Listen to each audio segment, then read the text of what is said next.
Of course, we all know Lauryn Hill was that girl back in the day. Grammy wins, critical acclaim, and the miseducation of Lauryn Hill on constant repeat, literally everywhere. So how did one of the most iconic artists of her generation seemingly vanish from the mainstream almost over? Well, once again, the streets are saying that Diddy may have had a hand in this rise and fall. I know! Sounds crazy at first, right? But when you start connecting the dots, somehow Diddy's name keeps popping up in the background of artists who rose fast and fell even faster. We've heard whispers for years. Artists being blackballed, deals going sour, talent pushed out of the spotlight, and for many of these artists, Diddy is the common denominator. Baby, this list is long. From Day 26 to Danny D. Kane to once rising stars we don't even hear about anymore. So, is it possible that Lauryn Hill is another name on that list? When it comes to Lauryn, whose career was deeply rooted in integrity and resistance to industry manipulation, could there have been a clash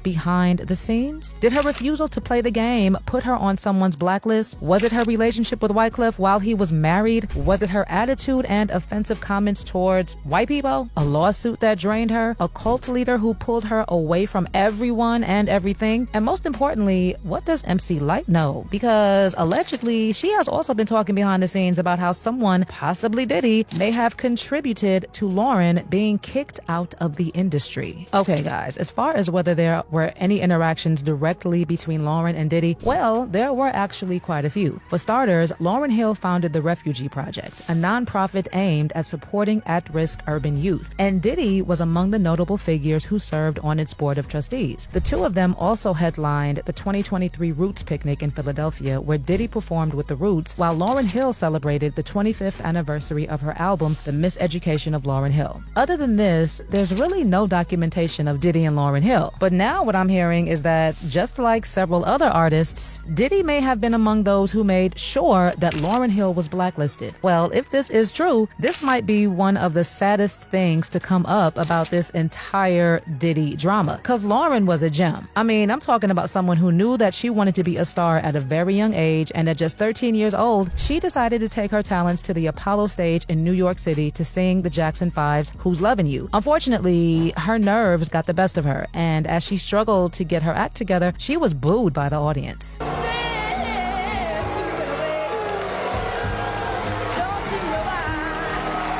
Child, despite the horror, she did not give up. And while in high school, she joined a hip-hop music group, the Fugees, founded by her Haitian friend Pras. The initial members were him and a girl named Marcy, who brought Lauryn into the group. Then Pras's cousin and Wyclef joined the group around a year later. Together, they somehow managed to balance their studies while recording demos and landing pretty neat gigs, and 3 different labels even offered them record deals by the end of the school year. Other than her music, Lauryn also landed acting gigs like Sister Act 2 alongside Whoopi Goldberg. Well, at her peak, she also got into her first controversy, and she received a ton of backlash when rumors started circulating that she had made some comments about white people, saying that she would rather die or have her kids starve than have them listen to her music, allegedly. Allegedly, that's one of the reasons why Lauryn's career started going down the drain. But she did try to clear up the situation on Howard Stern's show. No, I think that it was probably taken out of context.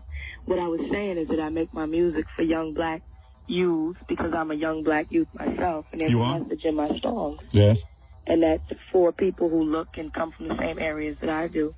That doesn't mean that my music isn't universal. So you don't mind white people? So you never said, I don't want white people to buy my music? I mean, I'm not stupid. You know, I'm a musician, but I like to consider myself a businesswoman. I mean, your manager's a white guy, right? Yeah, he is. Right.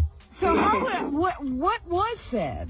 But even though she was under a lot of heat at the time, the Fugees still took home 2 Grammys, including Best R&B Performance and Best Rap Album. But surprisingly, they disbanded at the height of their success. According to Lauryn's former manager, it had to do with creative differences, with Lauryn herself saying, "I intended to be in the group forever, until I found myself in circumstances where I felt the inner desire to express myself freely and openly without any constraint." Of course, this also meant that Lauryn had to go solo, and she was actually a force because her first album, Miseducation, was super successful and sold more than 10 million albums and won 5 Grammys. What blows my mind is this: Lauryn Hill was at the absolute peak. We're talking chart-topping hits, sold-out arenas, and a solo debut that's still considered one of the greatest albums of all time. She had it all. So how does someone that successful just disappear? No major follow-up album, barely any mainstream collaborations, and an industry that seemed to quietly move on without her. It just doesn't add up, people. How does a cultural icon vanish when she should have been dominating for decades? Something or someone had to be behind that silence, right? Well, I know that New Arc Entertainment claimed they were not properly credited for their work on Miseducation, and they took Lauryn to court. The suit was settled out of court, with Lauryn paying them $5 million. But apparently, allegedly, the situation and the process left her so emotionally scarred. And because she was also under a lot of pressure to do better, Lauryn drifted further. As for what Lauryn herself said, she told Essence in 2009, "I don't think I ever handled celebrity. For a period of time, I had to step away entirely. There were many temptations, enticements, entrapments, whether it was the dependence on image or just some false sense of security. I had to step away when I realized that for the sake of the machine, I was being way too compromised." In a different interview with Rolling Stone's Amazon Music podcast, 500 Greatest Albums in 2021, Lauryn explained further why she never released another full studio album. First of all, she started by saying, "The wild thing is, no one from my label has ever called me and asked me, how can we help you make another album? Ever. Ever. Did I say ever? Ever." She also said that while Miseducation offered her the freedom to experiment, the pressure of putting out a sophomore album that would live up to the hype of the first was enormous, adding, "After the Miseducation, there were scores of politics, repressing agendas, unrealistic expectations, and saboteurs everywhere. People had included me in their own narratives of their successes as it pertained to my album, and if this contradicted my experience, I was considered an enemy." In addition, Lauryn also discussed numerous times how men and women are treated differently in terms of creative control and how that pushed her further away. She said that men can often say what they want without being challenged, while women face so much resistance for speaking about their rights, and she fought for the freedom to create and live without being threatened, controlled, or manipulated. Lauryn has also spoken out about other issues, including